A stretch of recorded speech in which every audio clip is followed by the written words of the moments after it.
Hello दोस्तों, कैसे हैं आप। स्टार्ट विद प्राइड के यूट्यूब चैनल में आपका स्वागत है। और जैसा कि हम जानते हैं कि रीजनिंग का बहुत ही एक इम्पॉर्टेंट टॉपिक है वर्बल रीजनिंग। वर्बल रीजनिंग में जो अल्फ़ाबेट्स होते हैं उनकी पोजीशन आसान रूप से, इजी रूप से कैसे याद कर सकते हैं, इसके लिए आज का हमारा वीडियो है। हाँ, तो स्टार्ट करते हैं।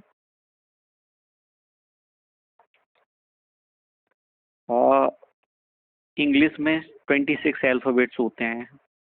बहुत से हमारे स्टूडेंट रहते हैं वो रटते हैं, हमें रटने की ज़रूरत नहीं है। हमें कैसे ट्रिक से याद रखना है, मैं स्टेप बाय स्टेप आपको बताता हूँ।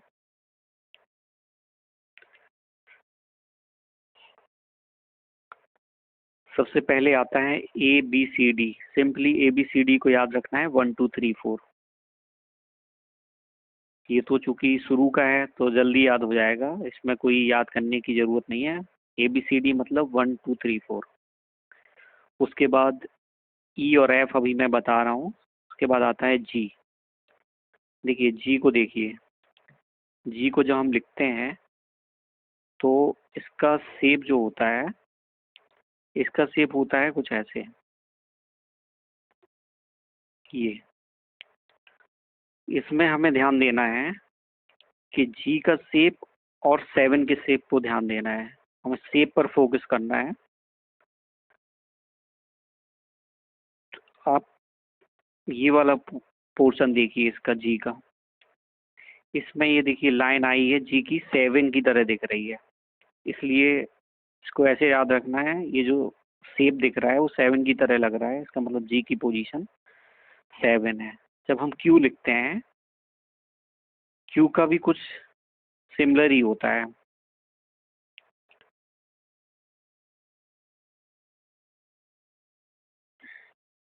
क्यू को लिखने के लिए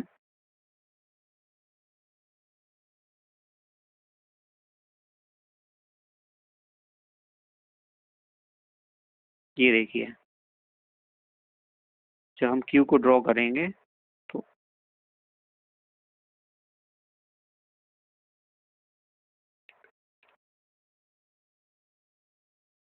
इसको हम इरेज कर लेते हैं। जी का आपको याद हो गया, जी का 7 हो गया।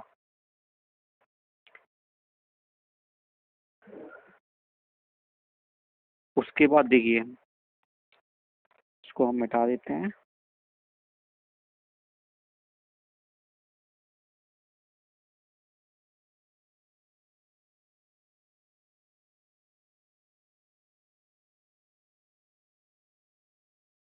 अब क्यू जब आप ड्रॉ करते हैं, क्यू का शेप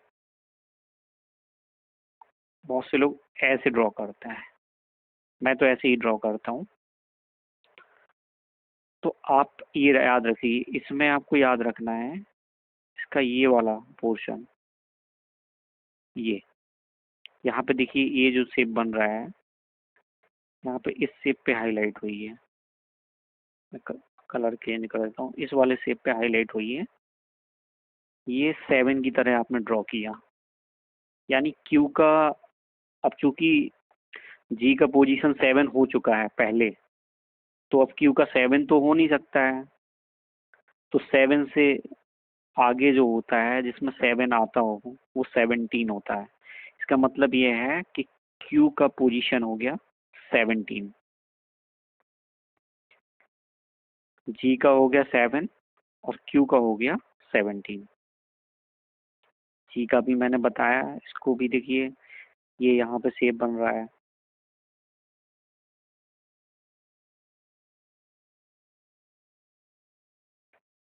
इसका ये शेप याद रखना है और इसका ये शेप याद रखना है। यानी जी और क्यू दोनों के लास्ट में 7 आएगा और इन 7 शेप इसमें इनबिल्ड भी है। चलिए नेक्स्ट। अब हमें याद करना है एफ की पोजीशन क्या है और एच की पोजीशन क्या है। इसकी बहुत ही सिंपल ट्रिक है। देखिए एफ आप ड्रॉ करते हैं कैसे। एफ ड्रॉ करने के लिए देखिए एफ आप ड्रॉ करते हैं ऐसे,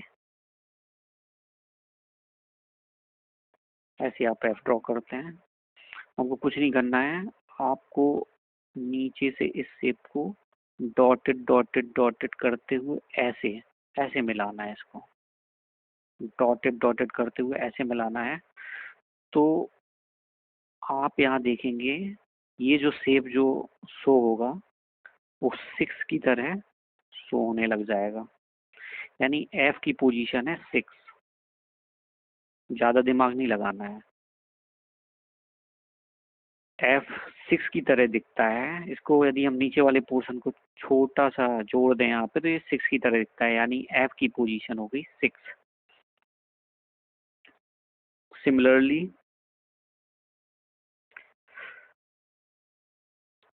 सिमिलरली मैं एच की पोजीशन आपको बताता हूँ। सेम कॉन्सेप्ट एच के साथ होता है।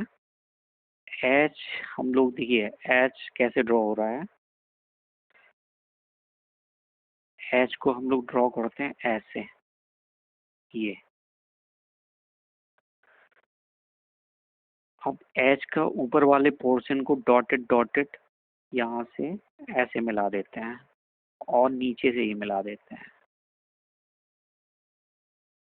तो ये दिखने लग जाता है 8 की तरह। इसका मतलब एच की पोजीशन हो गई 8। ठीक है, आपको एफ का मैंने बताया, एफ को नीचे वाले पोर्शन को जोड़ना है और एच को ऊपर नीचे दोनों जोड़ना है। तो एफ की पोजीशन आपको 6 याद हो गई और एच की पोजीशन आपको 8 याद हो गई। नेक्स्ट चलते हैं। इसमें मेन क्लू ये है कि हमको फोकस ऑन शेप करना है। शेप को ध्यान में रखते हुए हम बहुत ही इजीली याद कर सकते हैं इसको। Next I. आई देखिए, आई के लिखने का एक तो सिंपल ये तरीका होता है, सिंपल ड्रॉ करते हैं। एक और तरीका होता है आई को लिखने का, हम आई को लिखते हैं ऐसे, ऐसे भी लिखते हैं आई को। और ये आई कैसा लग रहा है, किसकी तरह दिख रहा है? ये आई दिख रहा है 9 की तरह,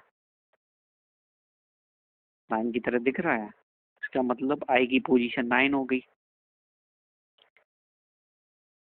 वेरी इजी, इसमें कुछ करना ही नहीं है। जे को अभी मैं बाद में बताऊंगा। और अब हम चलते हैं नेक्स्ट के की तरफ। के का है, थोड़ा सा ध्यान रखना है इसमें। इसमें लाइन की पोजीशन को मूव करना है। तो देखिए लाइन की पोजीशन को हल्का सा मूव करेंगे तो हमें 11 दिख जाएगा। हमें लाइन शेप पर ही ध्यान देना है। देखिए के को हम ड्रॉ करते हैं, आप थोड़ा सा ध्यान से देखिएगा। के को ऐसे ड्रॉ करते हैं, इसको हमने यहाँ से ऐसे मिलाया और ऐसे कर दिया, के कुछ ऐसा लगता है। अब हम इसको क्या करें, हमें ये जो ये वाला पोर्शन है, ये यहाँ से लाइन को उठा के हमें सीधा कर देना है, वो खींच देना है। जब हम खींचेंगे, इस पोजीशन को खींचेंगे तो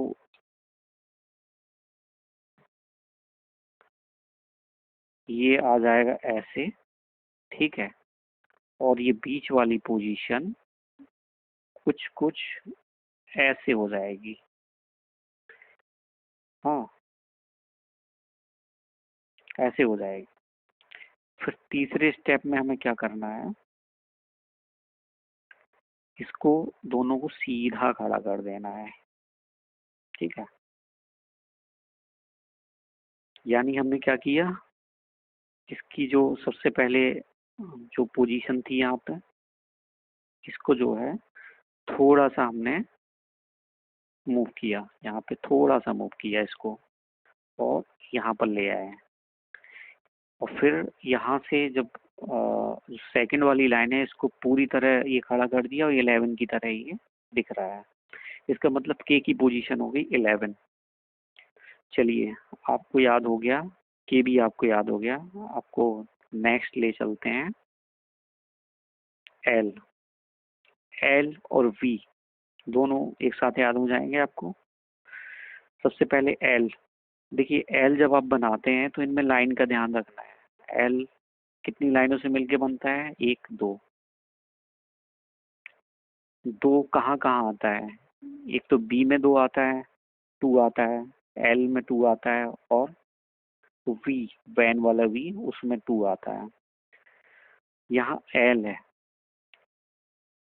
एल है, इसकी पोजीशन हो जाएगी 1 2। दो लाइन है, बी तो हो नहीं सकता, तो इसकी पोजीशन हो जाएगी 12। एल की पोजीशन होगी 12। इसमें दो लाइनों का यूज हुआ है। सिमिलरली वी जो है, इसमें भी इसमें जो हमने एक ये लाइन काउंट की थी और एक ये लाइन काउंट की थी, इसमें एक एक लाइन काउंट करेंगे, एक ये लाइन काउंट करेंगे, तो ये हो जाएगा 22। ये हो जाएगा 22। बी की पोजीशन हो जाएगी, एल की पोजीशन हो गई 12 और वी की पोजीशन हो गई 22। एल वी आपको एक साथ याद हो गया। एल के बाद अब चलते हैं एम पर। एम, एम और डब्ल्यू दोनों एक साथ याद हो जाएंगे। बहुत बहुत इजी है। एम का शेप है, यदि एम को आप 90 डिग्री लिटा दीजिए, ठीक है, एम ऐसे बनता है। अब एम को हम थोड़ा सा 90 डिग्री रोटेट कर देते हैं, तो ये लाइन आ जाएगी इधर, इधर, इधर, इधर। ये थ्री की तरह दिखेगा। सिमिलरली डब्लू की तरह भी, डब्लू के साथ भी ऐसा ही होता है, ठीक है। यानी एम की पोजीशन हो गई कितनी? 13। थ्री से हमें याद रखना है। डब्लू, डब्लू को आप एंटी क्लॉकवाइज 90 डिग्री रोटेट करिए, तो ये भी थ्री की तरह दिखेगा, और इसकी पोजीशन हो गई 23। यानी एम और डब्लू दोनों आपको याद हो गए। अब चलते हैं नेक्स्ट। एन ओ पी, ये मैं बाद में बताऊंगा। सबसे पहले हाँ, क्यू तो मैं बता ही चुका हूँ। क्यू, नेक्स्ट पर चलते हैं। हाँ, एन। एन आपको ऐसे याद रहेगा कि देखिए, एम अभी आपने याद किया 13, 13 पोजीशन तो रहता है, तो एम का नेवर, नेवर है, एम का पड़ोसी है एन, तो एन की पोजीशन होगी 14। सिंपली इमीडिएट नेबर है, तो इसकी पोजीशन होगी 14, 14।